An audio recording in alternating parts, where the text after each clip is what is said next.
Meron po tayong bagyong binabantayan po sa labas ng ating Philippine Area of Responsibility. Isa siyang tropical depression, kung saan ang layo nito ay nasa 955 kilometers kanluran ng Northern Luzon. Isa siyang tropical depression kung saan ang lakas ng hangin nito ay umaabot sa 55 kilometers per hour malapit sa gitna nito. Ang pagkilos ng bagyong ito ay inaasahang patungo sa China. Samantala, itong habagat o southwest monsoon ay unti-unti na pong lumalayo sa ating bansa dahil hinahatak na mismo itong tropical depression na sa labas ng PAR. Ngayong araw, makakaranas po ng maulap ang kalangitan na may mga kalat-kalat ng pag-ulan at thunderstorm doon po sa Batanes at Babuyan Islands. Samantala, ang lalabing pong bahagi po ng bansa.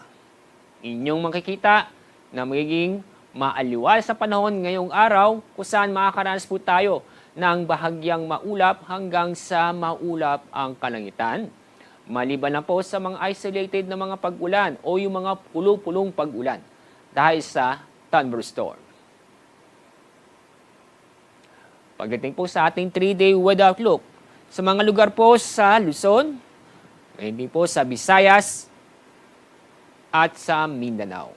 Inyong makikita, magpapatuloy na magiging mga maaliwalas na panahon kung saan makakaranas pa rin ng bahagyang maulap hanggang sa maulap ang kalangitan. Pero asahan pa rin natin ang isolated na mga pag-ulan dulot ng thunderstorm. Sa loob ng araw nito, inaasahan ko natin muli babalik ang southwest monsoon, kung saan inaasahan po natin makaka-apekto sa kanlurang bahagi ng Northern Luzon at yun din po sa kanlurang bahagi ng Central Luzon. At sa mga araw nito, mababang tsansa wala po tayong inaasahang mabubuong panibagong low pressure area o bagyo sa loob ng ating PAR.